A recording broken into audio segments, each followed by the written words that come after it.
renuévame, dejando todo a...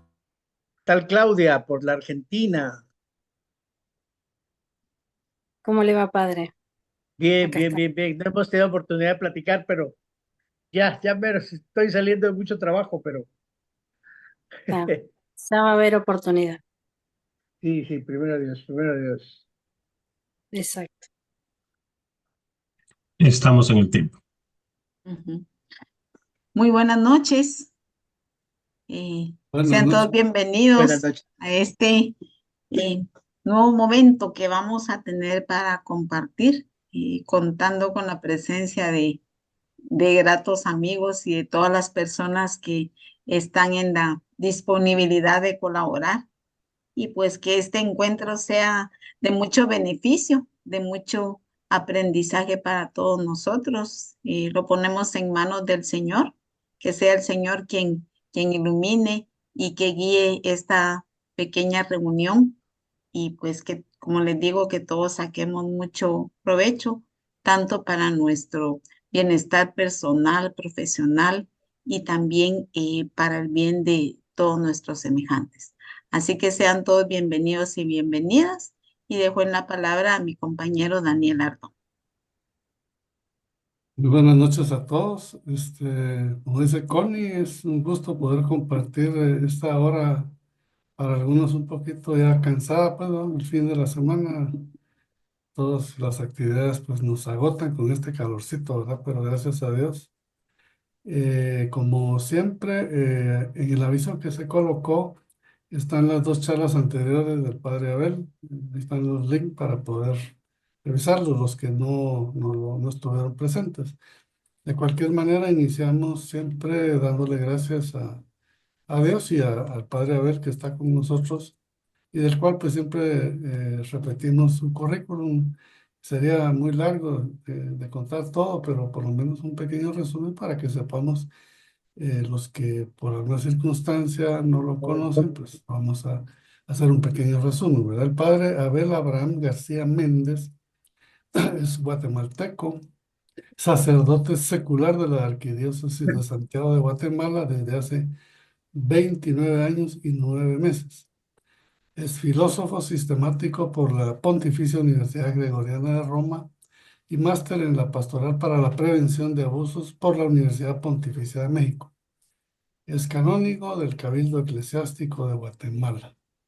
Así que, leyendo su pequeño currículum, le damos la palabra, Padre Abel. Pase buena noche, adelante y gracias por su participación. Pues muchas gracias, Daniel, muchas gracias, Connie.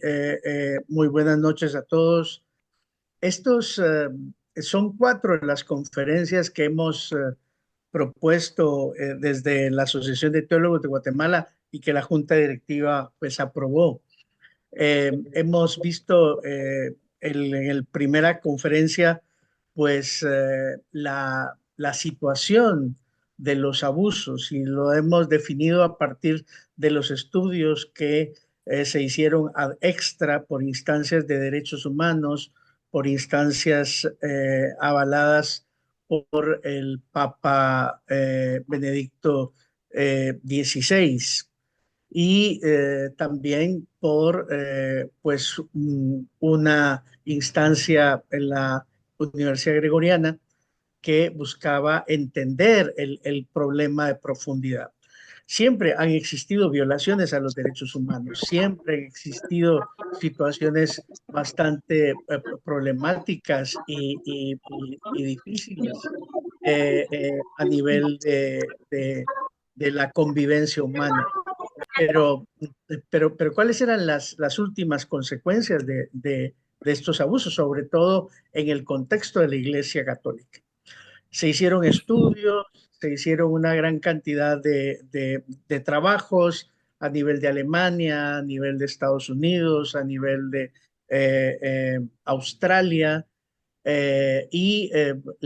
el gran desafío de Benedicto XVI fue que justo antes de ser papa, pues llegó precisamente llevó adelante el proceso de Marcial Maciel a través de Charles Scicluna y pues eso planteó unos enormes desafíos.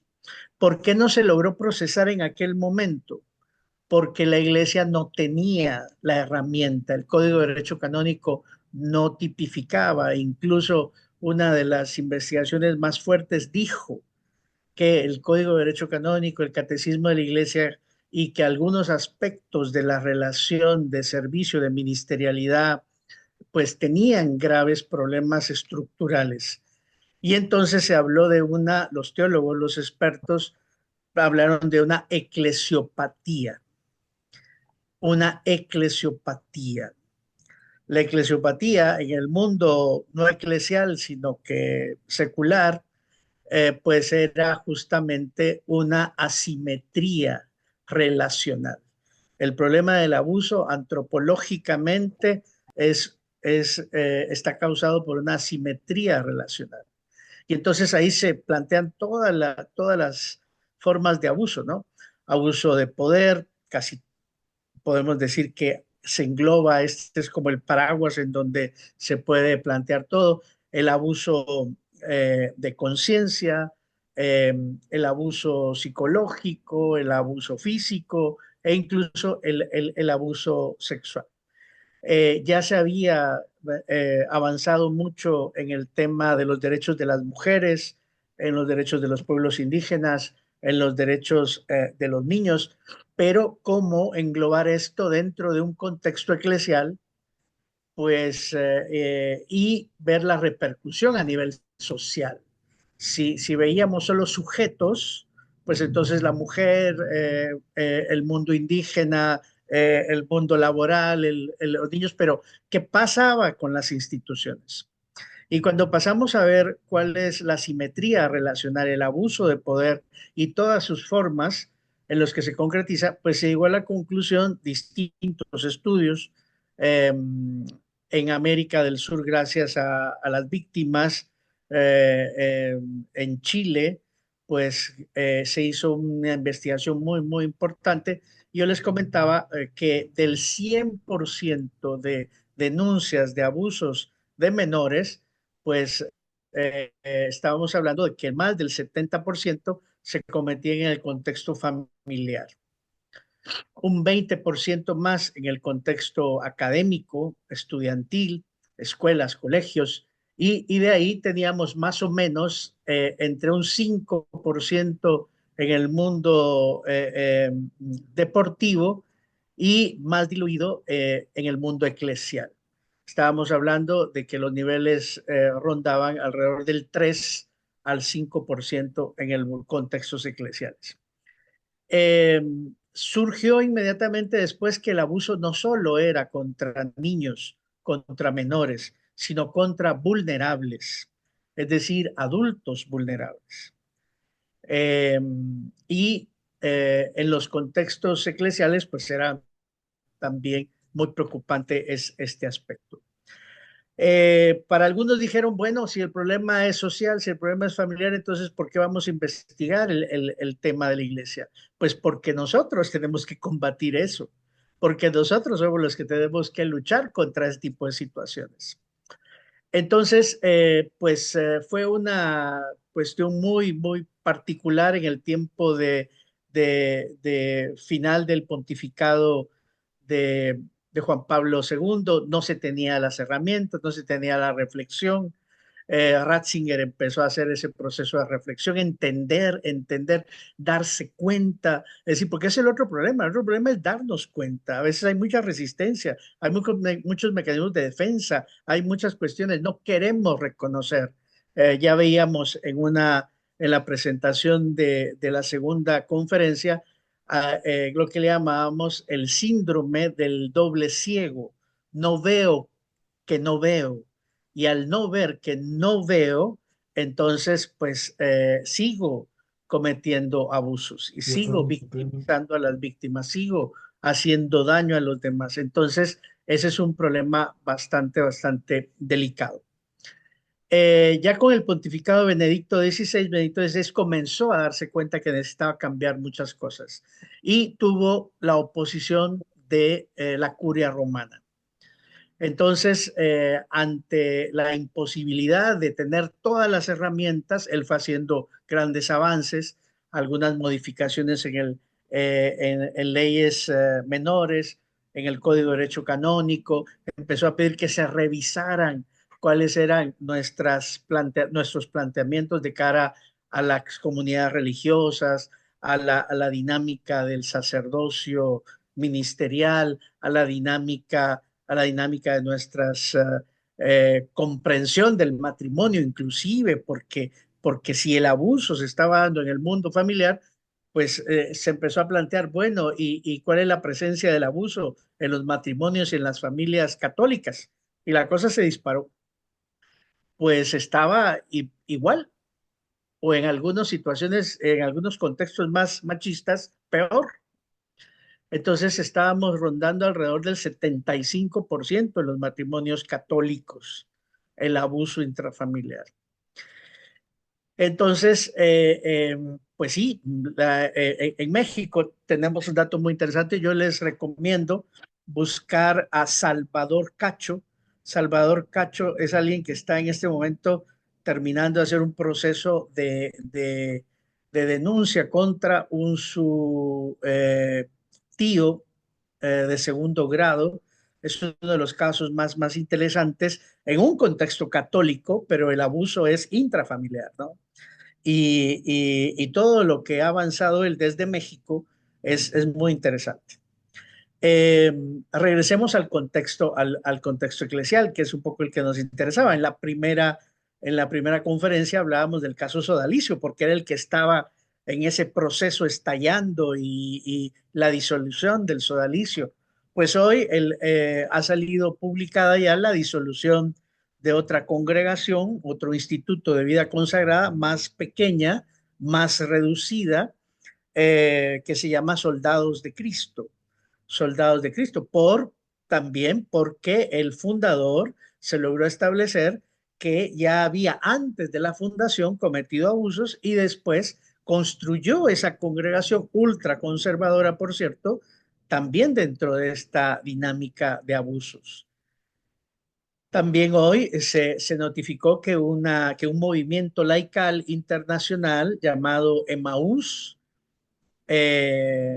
no, perdón, llamado Emanuel ya suplicó que se le interviniera.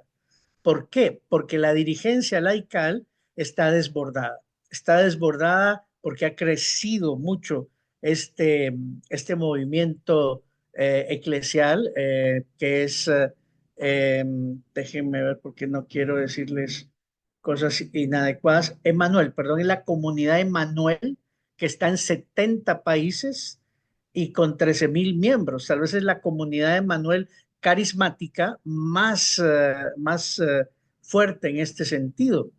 También Emaús, Emaús, que está muy presente en Guatemala, pues ya ha tenido algunas denuncias.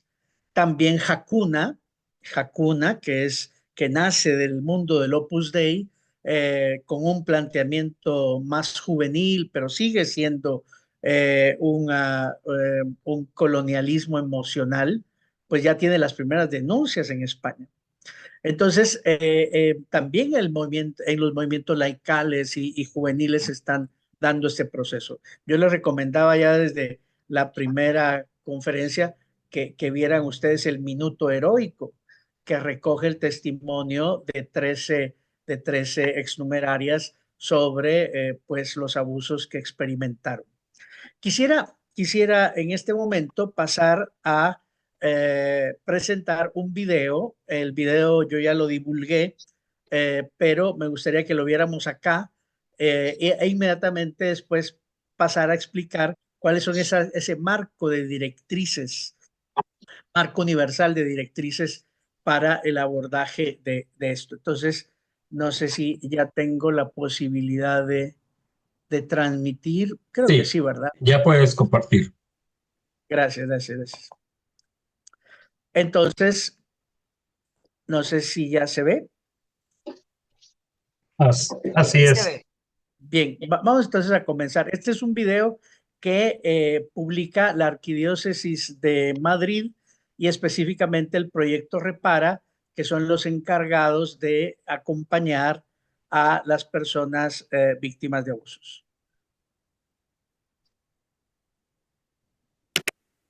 Cuando se habla de abuso, solemos pensar en abuso sexual, pero hay otro tipo de abusos de los que apenas se habla. El abuso espiritual y el abuso de conciencia funcionan como una tela de araña que atrapa la vida de las personas. Son más difíciles de detectar y sus víctimas son menores y mayores de edad. Para evitarlo, lo primero es comprender qué es y qué efecto tiene. La vida está llena de relaciones asimétricas. Los padres con los hijos, un maestro con su alumno, un jefe con su empleado. Esta asimetría debería servir para ayudar al otro, pero existe el riesgo de hacer un mal uso de esa autoridad. En la vida de la Iglesia también hay relaciones asimétricas, con superiores, confesores, acompañantes, catequistas. Y aquí también existe el riesgo de que aparezca un abuso de poder. El abuso espiritual es cuando otro usurpa el lugar de Dios en vez de ayudar a la persona a encontrarse con Él. De este modo, desfigura la noción de Dios y priva a la víctima de sus propios recursos espirituales. El abuso de conciencia es el intento de anular la libertad del otro, perdiendo la capacidad de decidir y orientar su propia vida. Dentro de la Iglesia, el abuso espiritual y el abuso de conciencia se dan juntos. Para entender mejor de qué estamos hablando, vamos a escuchar lo que nos han contado las víctimas. Me decían, el Espíritu Santo y yo hemos decidido que tienes vocación. Ocupar el lugar de Dios en la conciencia de otra persona es abuso. Quien obedece nunca se equivoca. Censurar el discernimiento y la propia toma de decisiones en nombre de la autoridad divina es abuso. No me daba cuenta de que yo no estaba viviendo mi propia vida. Nos trataban como a menores de edad. Infantilizar a otra persona para generar dependencia y someter su voluntad es abuso. Yo soy la mediación de Dios para ti. Situarse como mediador imprescindible en la relación de otra persona con Dios es abuso. Deformó mi relación con Dios. Yo sé lo que te pasa. Nadie te conoce como yo. Invadir la intimidad de otra persona, su fuero interno, es abuso. No puedes hablar con las demás de tus luchas interiores porque les harás daño. Exigir secreto, imponer el silencio o querer convertirse en el único confidente de una persona es abuso. Me separaron de mi familia y de mis amigos. Aislar a una persona de los suyos con la excusa de su entrega a Dios es abuso. Si te vas, no valoras lo que has recibido aquí. Dios te ha dado tanto, qué ingrata eres. Culpabilizar en nombre de Dios a quien decide abandonar una institución es abuso. Confié en mi malestar y me dijeron, la Madre Superiora ya está al tanto de lo que te sucede. Violar la confidencialidad es abuso. La institución es de Dios. Es irreprochable. Si no me escuchas, no estás escuchando a Dios. Acallar las críticas en nombre de Dios es abuso. Nadie va a quererte como yo. Si no sigues este camino, no podrás contar conmigo. Si te vas a condenar. Aprovechar la situación de vulnerabilidad de otra persona para amenazarla, atemorizarla y dirigir su vida es abuso. Lo dice la Sagrada Escritura. Para los limpios todo es limpio. Que me bese con los besos de su boca. Utilizar la palabra de Dios para legitimar prácticas sexuales y manipular la voluntad de otra persona es abuso. Yo tenía síntomas físicos y psicológicos y me decían, esa es tu cruz. Negaron mis emociones, interpretaron de forma perversa los efectos de la manipulación en mi cuerpo y en mi mente. Ignorar, justificar, relativizar o malinterpretar el sufrimiento físico o psíquico de otra persona es abuso. El abuso de poder no es un mal menor. Con frecuencia sus efectos son tan graves como los del abuso sexual. Este tipo de abusos rompe la vida de la persona que lo padece, distorsiona la imagen de la Iglesia, pervierte la relación con Dios y en muchos casos aleja por completo de la fe. Necesitamos que la obediencia, el sacramento de la reconciliación, el acompañamiento y otras prácticas y ritos que tienen su sentido y valor en la Iglesia no sean manipuladas ni se conviertan en instrumentos de dominación espiritual y sexual. Necesitamos una Iglesia que fomente siempre una cultura del respeto y del cuidado mutuo.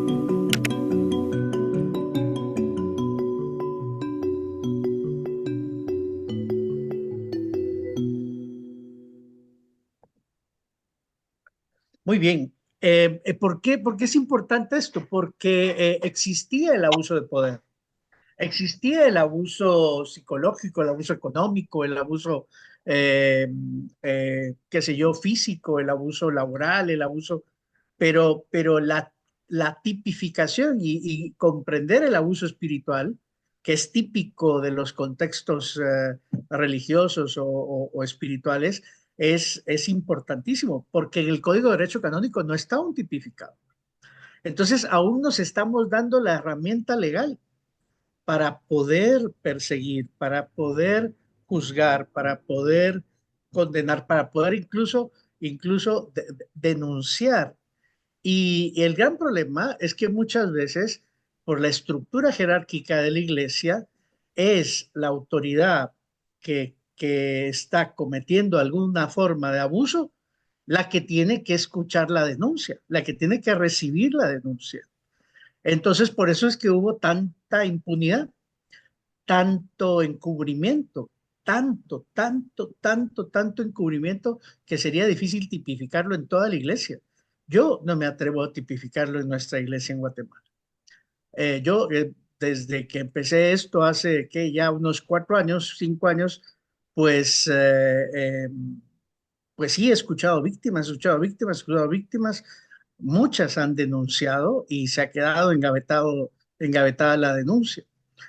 Entonces, ¿cómo hacer para que la autoridad deje de ser abusiva, escuche a las víctimas, ¿verdad? ¿Cómo hacer que este cambio se vaya dando? Entonces vienen las líneas guías. Las líneas guías son líneas que guían el abordaje, la recepción de denuncia, la investigación canónica y el procedimiento. El gran problema surge en el tiempo de Juan Pablo II. Se elaboran unas primeras guías en el 2011 y esas primeras guías se intenta obligar a las conferencias episcopales que cada uno las revise, que cada país, que cada obispo la revise y las aplique. Les dieron de plazo 2 años. Se esperaba que en el 2013 todas las diócesis, todos los países tuviesen ya sus guías, sus líneas guías para abordar, para escuchar, para investigar, para procesar, Bien, estamos en el 2025 y en México, por ejemplo, solo el 20% de diócesis han hecho esto. Significa que son 14 años que no se ha hecho nada en algunas diócesis. Aquí en Guatemala yo hice una investigación hace 4 años, 3 años y medio, y solo habían 4 diócesis de varias, es decir, creo que somos 11 diócesis. No llegamos ni a la mitad. La conferencia episcopal hizo unas guías generales que las logró hacer por la presión, porque en el 2011 se propuso. En el 2013 ya el Papa Francisco presionó, 2014 presionó, no las tenían. 2015 se publican en Guatemala. 2020 publica el Opus Dei, por ejemplo. Pero hubo otras instancias que no, que hicieron unas líneas guías que tenían la forma de recibir denuncias, la forma de hacer las investigaciones, la forma de hacer los juicios, que no estaban bien. Entonces, pues en el 2020 se logra tener ya un nuevo libro penal para hacer procesos. se hace una gran investigación. En el 2014 el Papa funda la tutela del menor y entonces empieza, el tema es empezar a ver qué se hace. La gran labor de tutela del menor es que pues logró hacer esta tipificación. Ya no se trata solo de prevención de abusos, sino que se trata también de salvaguarda de vulnerables. Ya no se ve solo al menor de edad, sino que se ve a la persona que está en una relación asimétrica dentro de la iglesia y pues se plantean estas líneas guías reforzadas. En el 2016 17, ya se tiene en el horizonte la reforma del derecho canónico y entonces se plantea que no, la labor no es solo canónica. Y ese es el gran vacío. Por eso tutela de menor dice, no, no basta lo canónico, es necesario lo pastoral. Y para tener lo pastoral necesitamos tener comisiones de escucha, comisiones de acompañamiento, comisiones de acompañamiento psicológico, acompañamiento espiritual, acompañamiento canónico, acompañamiento, y entonces se plantean una serie de cosas. Voy a ir de nuevo a la pantalla. Espero tener acá. Voy a una presentación. No sé si ya la ven. Entonces, ya se ve. quiero que el tema es presentar el marco universal de directrices de salvaguarda que ante la evidencia del fracaso de las líneas guías desde 2011, ante la indolencia de muchos obispos, de muchas conferencias episcopales en el 2014, cuando se funda la Comisión de Pontificia de Tutela del Menor, ante las grandes dificultades que se tiene en el 2016, entonces se plantea una nueva reforma y en donde no solo se toque el derecho canónico, no solo la reforma al libro sexto, que es el que reforma todo el aspecto penal, pues se plantee. Entonces, pues aquí tenemos algo, se recuerdan el sistema relacional de abuso. Esto es, lo tomamos de esta exposición de Martínez, de Josefina Martínez. Tenemos esa dinámica, la víctima, el abusador, la relación de asimetría. Siempre hay terceros. Y entonces el tercero es el que puede eliminar la ley del silencio, ¿sí? Hemos visto también en la última conferencia que la prevención de abusos y salvaguarda de vulnerables. Ahora se habla de este conjunto, ¿no? Prevención de abusos y salvaguarda de vulnerables. Hemos visto que para detener los abusos existe una prevención primaria. La prevención primaria es evitar toda forma de abuso. Evitar toda forma de abuso. Eso significa que en el ambiente no hay abuso, pero se quiere prevenir. La prevención primaria es puramente prevención. ¿De qué? Es puramente preventiva. Y eso es relevante, eso es fundamental, ¿no? Aquí hablamos, por ejemplo, de sensibilizar sobre el tema. El hablar del tema ya contiene al potencial abusador. Sensibilizar del tema es hablar del tema, formar sobre el tema. Veíamos promover el autocuidado, la autoprotección. Esto está bien, pero hay que saberlo hacer para que la persona, el niño, el vulnerable, la niña, el adolescente, pues no genere una actitud antisocial, ¿no? También hablábamos de responsabilizar de la prevención a los adultos. Los adultos no pueden ser terceros cómplices, terceros que hasta cierto punto su indiferencia, su superficialidad no permita que detengan el abuso, que estén preparados para detener el abuso. Después hablábamos de las medidas de seguridad, que el problema es volver a una dictadura de la vigilancia, ¿no? O de la disciplina y poner cámaras, poner ventanas, poner, ¿verdad? en los contextos eclesiales, en los contextos académicos, en los contextos deportivos, en fin, pero se apostó por lo último, los códigos de conducta. Los códigos de conducta o protocolos. Protocolos. El gran problema es que con los códigos de conducta y con los protocolos podemos caer en un legalismo.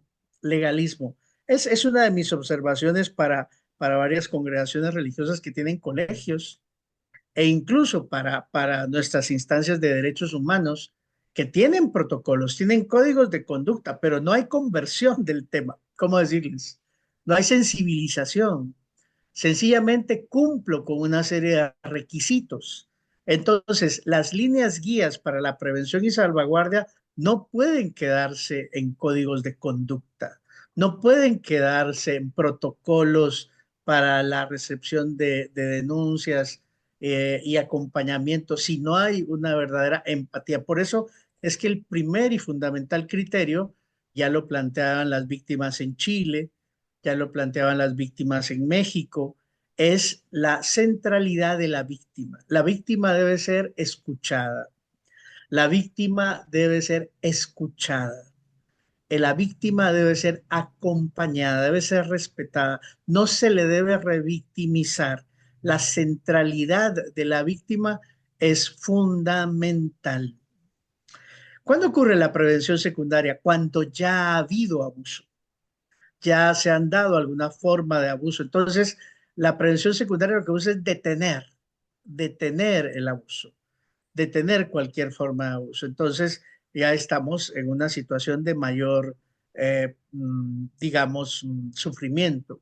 Entonces, acá se ha planteado a través de los encuentros promovidos por la tutela del menor en América Latina ha sido CEPROME, que comenzó en México, que es el Centro de Protección del Menor, y que ahora ya CEPROME trabaja a nivel de Latinoamérica. Y también se modificó la oficina de salvaguarda de la Gregoriana y ahora se convirtió en un instituto de antropología. Y el Instituto de Antropología de la Gregoriana busca precisamente esto. Estamos diciendo prácticamente que los derechos humanos hoy en día, en el contexto eclesial, en el contexto familiar, en el contexto social, es igual a prevención de abusos y salvaguarda de vulnerables. Tenemos que llegar a ese nivel de comprensión. Yo se lo decía en una reunión con los de la ODA acá en Guatemala.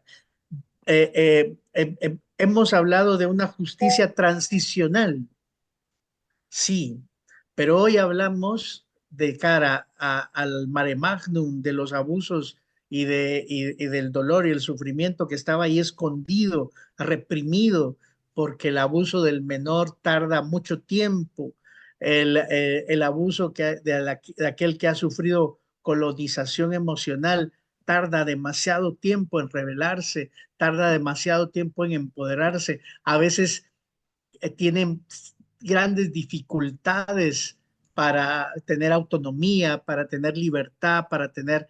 Entonces hablamos de justicia restaurativa, no solo de justicia transicional después de un conflicto armado interno, después de situaciones, hablamos de justicia restaurativa.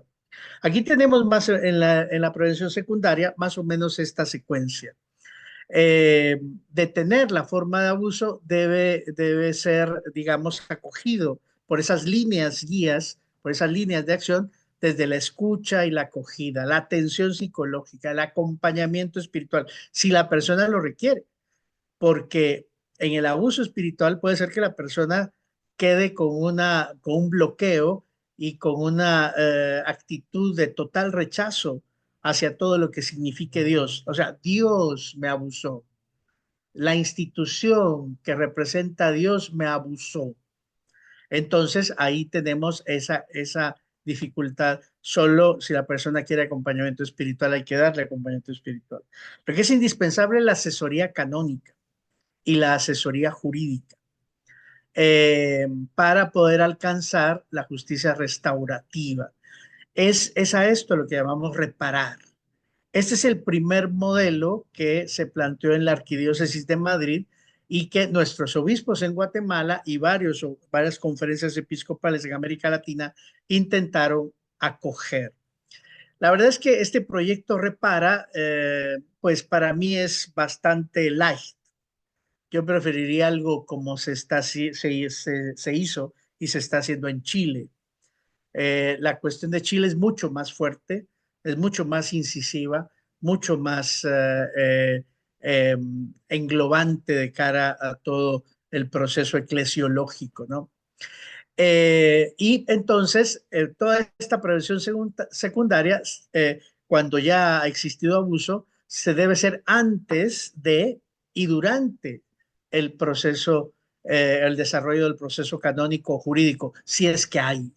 Y si es que no hay, pues también hay que respetar. Claro, estamos obligados por el derecho internacional y por las leyes de varios países, todo abuso de menor, todo abuso vulnerable debe ser denunciado, debe ser denunciado. Finalmente pasamos a la prevención terciaria, es pasar de la situación de víctima a sobreviviente. Ese pasar se convierte en sanar.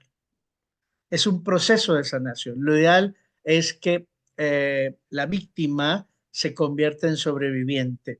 Estaba viendo una conferencia que acaba de dar, una entrevista que acaba de dar una víctima de un sacerdote de los Legionarios de Cristo. Ella es mexicana y ella es ahora activista dentro de esta dinámica y ella pues es regiomontana y ella planteaba totalmente que ella piensa y está convencida, ella fue abusada a los 5 o 6 años, que ella jamás va a ser sobreviviente, que ella es víctima y va a ser víctima siempre.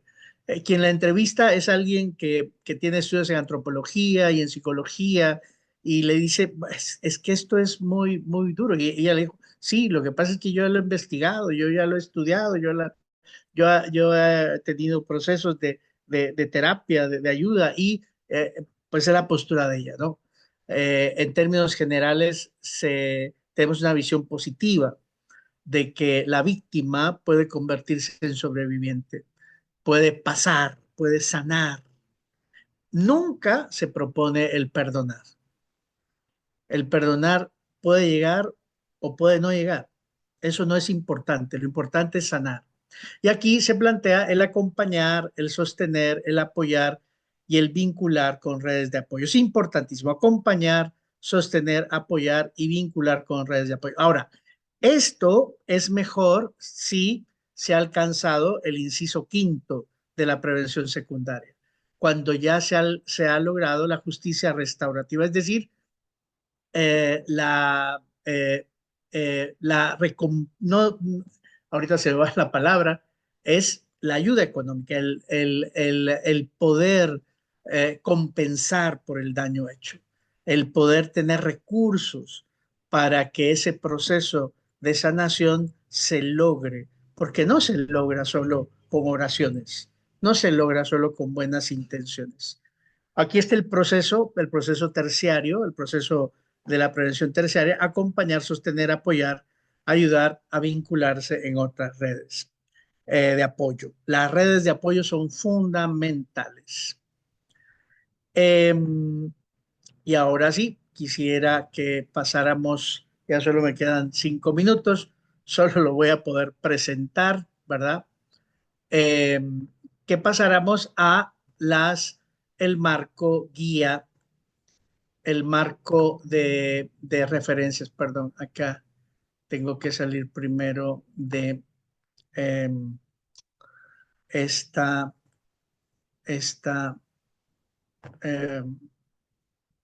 presentación. Permítanme, si se quedó en negro mi... Uy, tengo tantas cosas abiertas. ¿En donde dejé la línea guía? Permítame, pero ahorita voy a ir a buscarla. Permítame un momento. Voy a ir a buscar. Aquí, estaba acá. acá.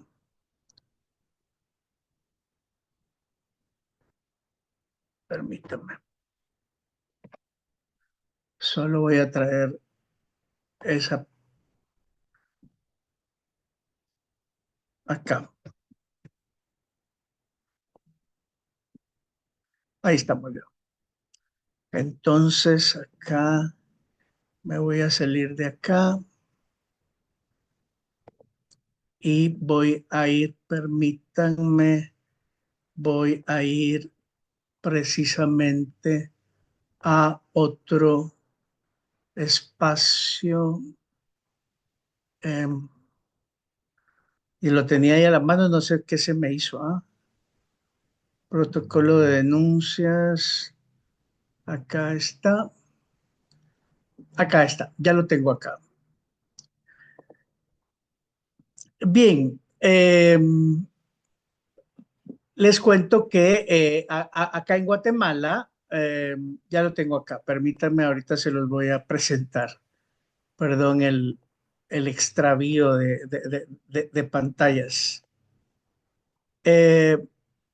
Ahorita les voy a presentar, por ejemplo, este es el protocolo que yo les decía, no sé si ya se ve.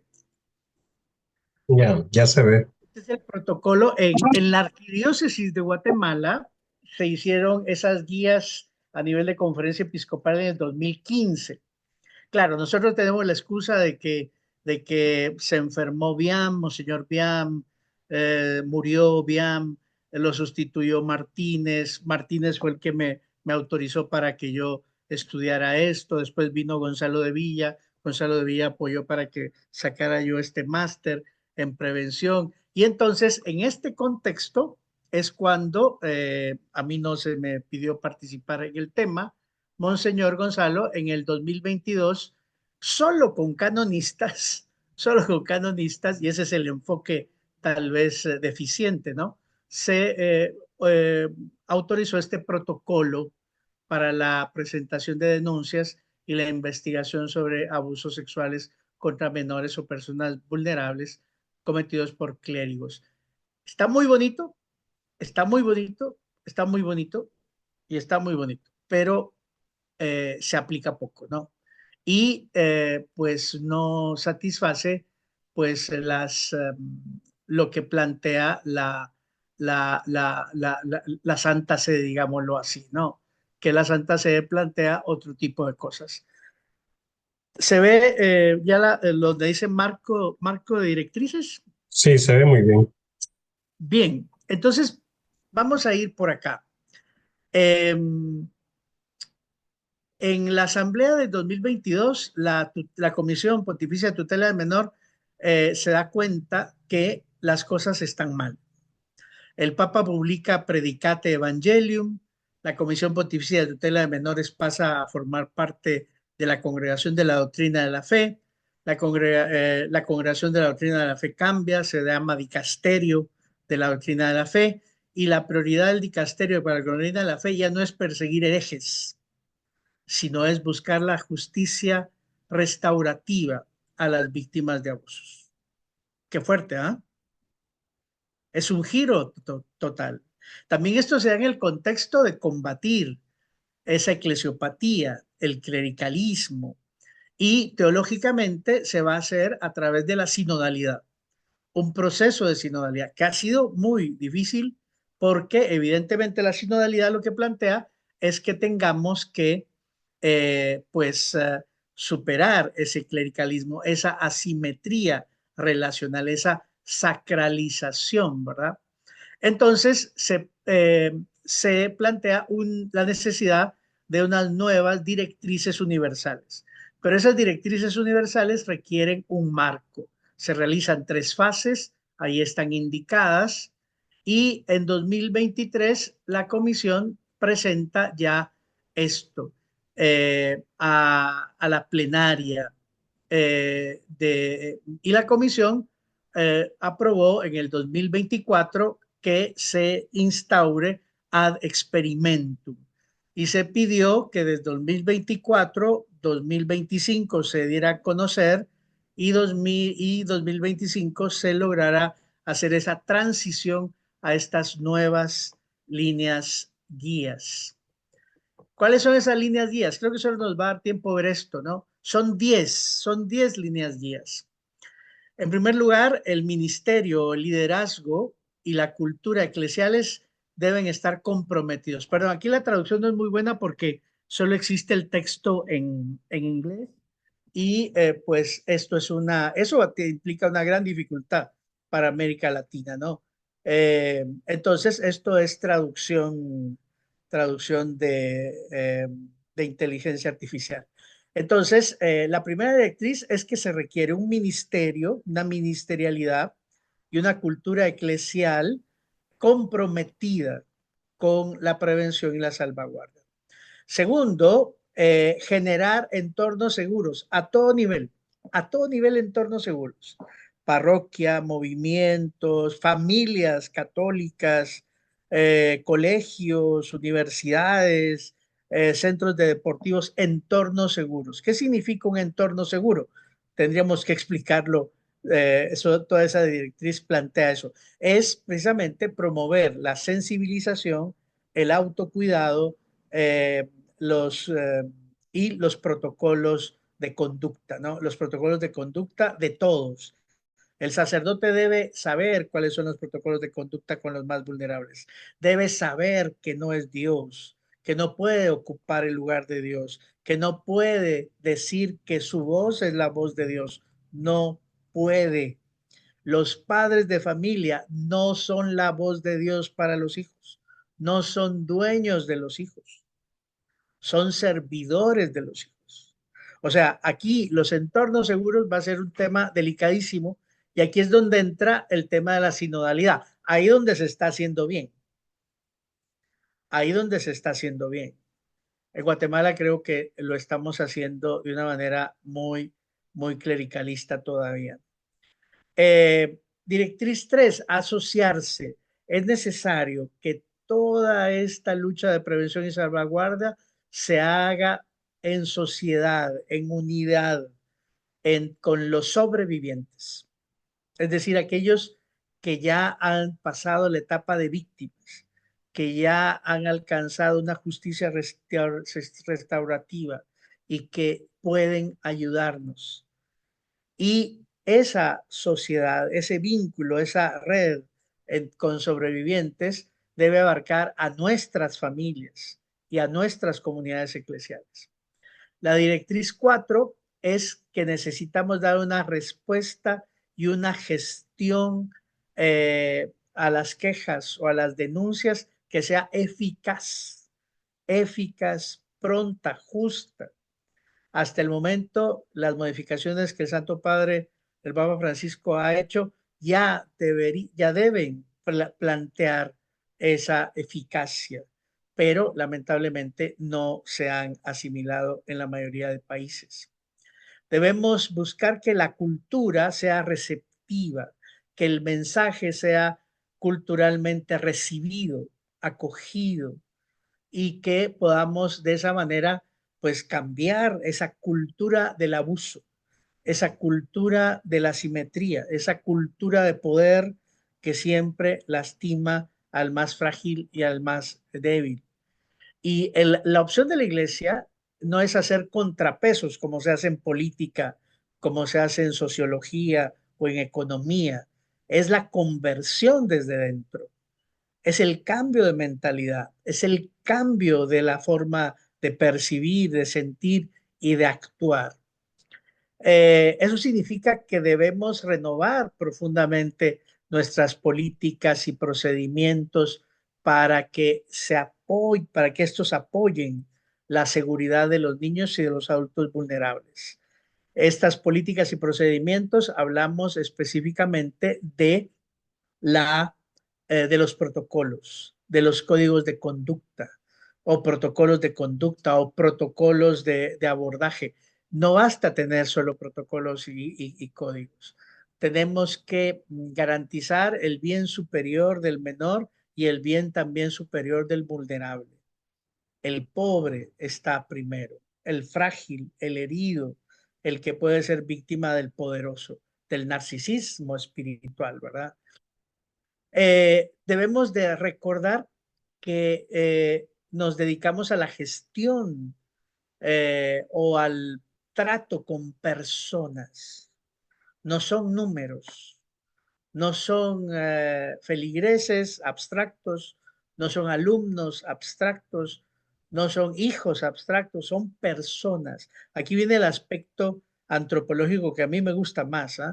La gestión de personas. Debemos también saber sus historias, debemos saber si son competentes o no, si están sanos o al menos más o menos sanos, si no padecen algún tipo de trastorno o algún tipo de pérdida de salud mental. O sea, ¿cuál ha sido el problema? Imagínense, hoy se cancela otra congregación, se suprime otro instituto de vida consagrada.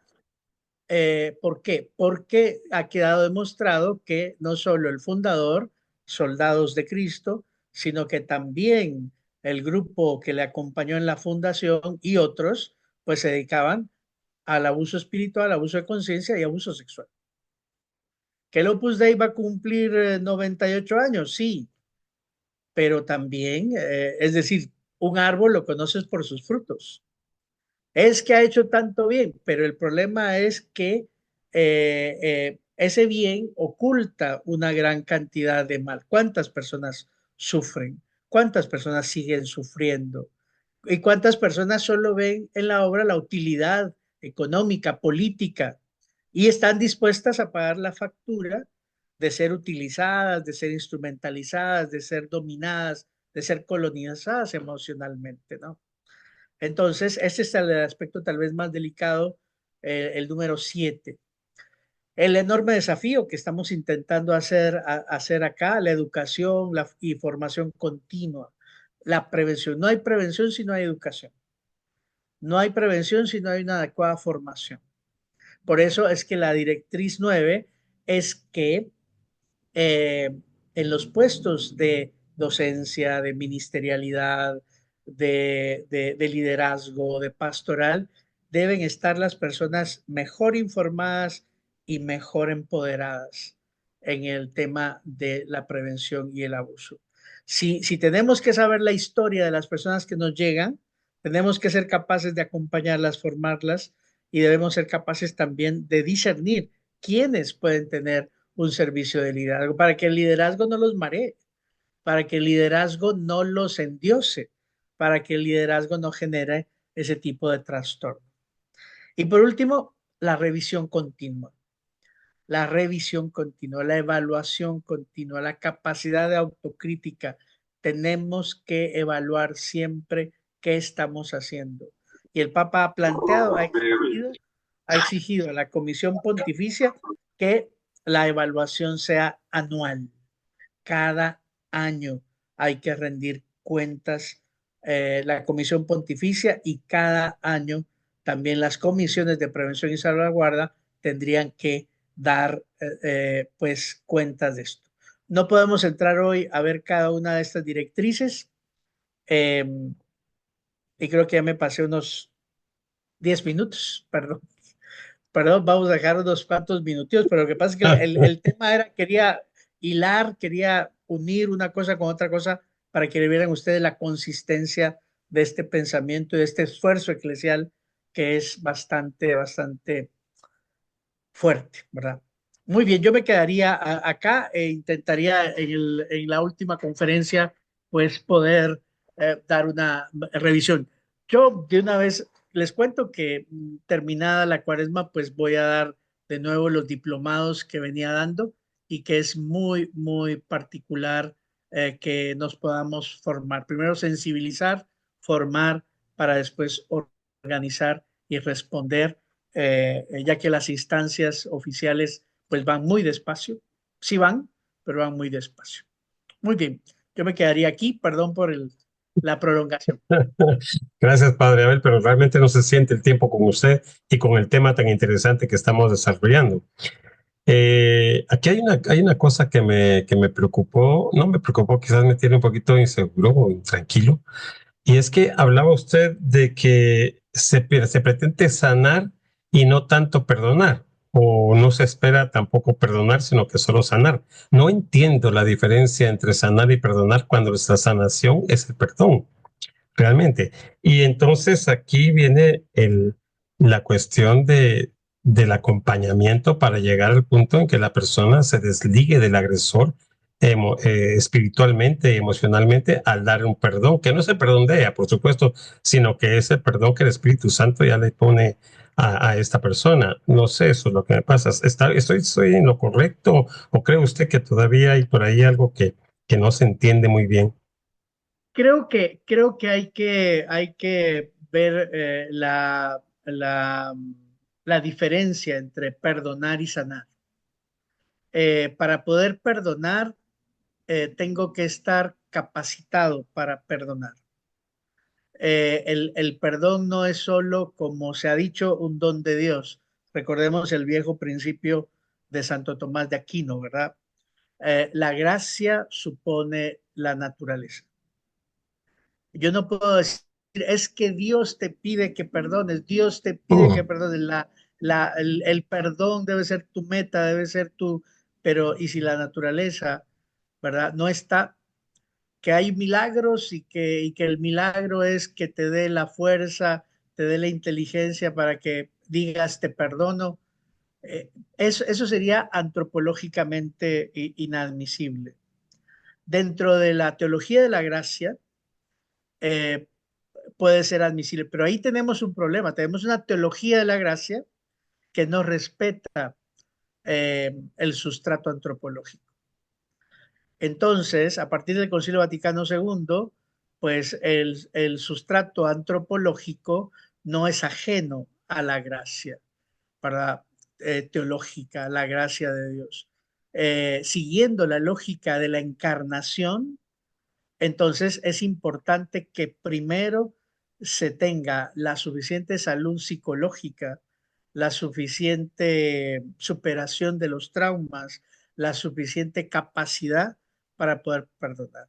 Si yo de primas a primeras obligo a alguien a que perdone y esta persona dice sí, te perdono, pues puede ser que al final de cuentas no se puede, no se puede alcanzar ese perdón. Entonces, manejemos con cuidado porque hay que ver los contextos de dónde estamos hablando, qué perspectiva antropológica, psicológica, qué perspectiva espiritual, qué perspectiva teológica, qué teología de la gracia estamos manejando, ¿verdad? Porque no es que sea automático, es que si perdonas sanas, no. Primero sanas y antropológicamente y después, si puedes, perdonas. Sí, Gracias. esa es la lógica de estos procesos. Si alguien quiere hacer su pregunta de viva voz, puede abrir su micrófono para que lo podamos escuchar. En el chat hay un link donde se puede conseguir, donde se puede ver el video que el padre nos mostró. Si lo pueden bajar del chat, ustedes ya podrán tenerlo en casa, ese link. David dice, la realidad es muy complicada porque en la teoría es excelente, pero la realidad interna en las congregaciones es difícil por el poder clerical. ¿Qué opina, padre, al respecto? Sí, sí. Ahora, todo esto que estoy hablando, todo esto de la preparación primaria, secundaria, terciaria,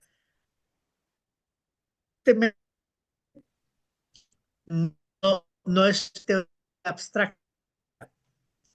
Triste proceso de prueba y error. Ha sido el resultado de muchos fracasos. Evidentemente, a nadie que ha estudiado este tema, pues se le escapa que la primera solución que se dio a Marcial Maciel, a los Legionarios de Cristo y al Reino de Cristo no sirvió. ¿Sí? No se tenía la conciencia del daño psicológico, del daño espiritual, del daño de por vida a todas esas víctimas. Imagínense, solo a Marcial Maciel se le adjudican más de 120 menores abusados. Y si sumamos los veintitantos sacerdotes que también abusaron, solo de la Legión de Cristo, estamos hablando de miles de personas con situaciones traumáticas muy, muy fuertes. Lo mismo pasa con Karadima, lo mismo pasa con Figari. Lo mismo está pasando pero no se subraya el tema sexual en el Opus Dei, pero hay casos bien puntuales. El caso Gastelueta, por ejemplo, que esta semana se logró eh, una, una, una sentencia, una expulsión del abusador numerario. El gran problema es que no podían ir más allá de. ¿Por qué? Por la situación tan ambigua y tan, digamos, tan inconsistente. ¿Qué es un numerario para la prelatura? ¿Qué pasa si ahorita no son prelatura, verdad? ¿Qué es si está más vinculado el sacerdote? Al final de cuentas, solo el sacerdote hace el Opus Dei. Los numerarios, los supernumerarios, los agregados, ¿verdad? Las numerarias auxiliares, pues son laicos, es decir, pero se les explotó, se les abusó, en fin. Entonces, lo que les quiero decir es que sí es cierto lo que decía David.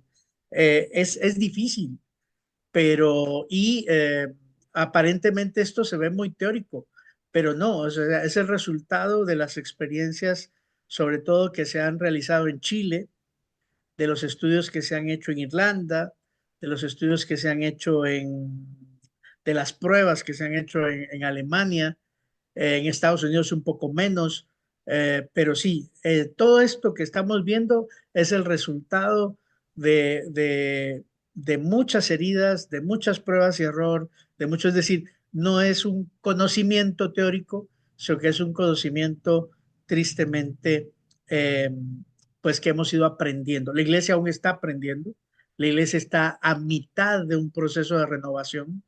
Tenemos que cambiar nuestra perspectiva eclesiológica, nuestras relaciones en la vida ministerial, en la vida eclesial, en la vida matrimonial, en la vida consagrada, en las comunidades de vida consagrada. Es decir, la reforma, si quiere ser auténtica, debe ser profunda. De lo contrario, se nos escaparán muchas cosas. Perdón. Gracias. Gladys Lemus saluda y agradecerá su comentario sobre algunas pautas concretas para erradicar el clericalismo, entendido como caldo de cultivo para todo tipo de abusos. Yo creo que la sinodalidad.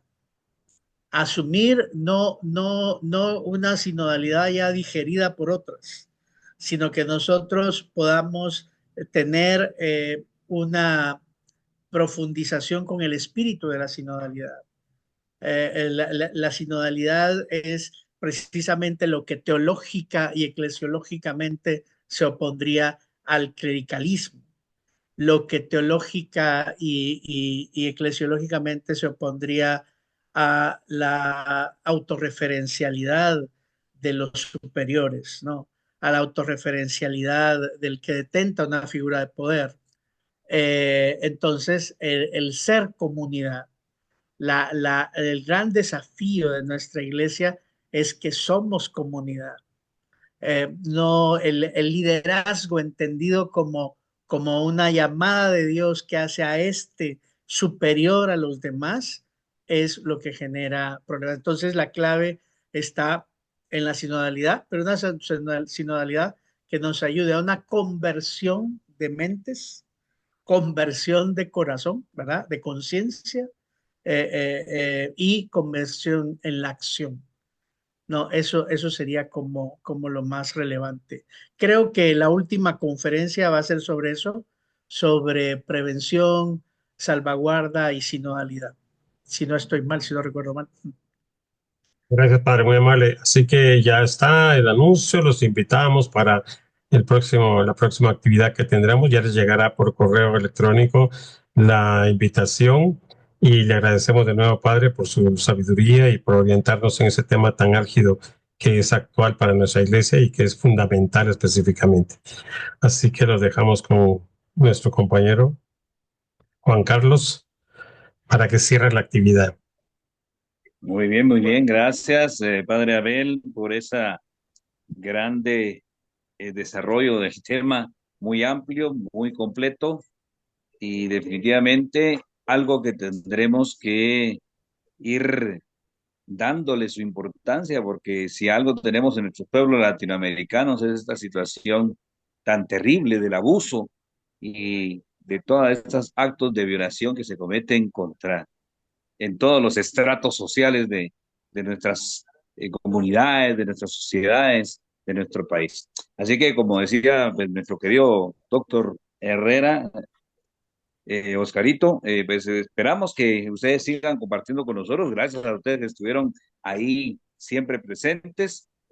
Aún hay más. Tenemos ese último encuentro con el Padre Abel y que pues definitivamente hará que centremos y demos esas pautas finales para poder tener ya ese conocimiento amplio sobre lo que es este tema tan importante, no solo a nivel eclesial, sino que también a nivel social.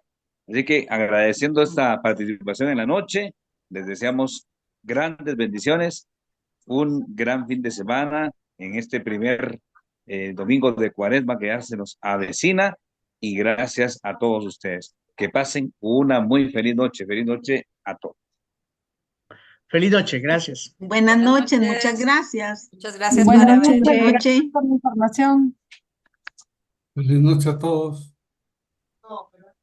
Feliz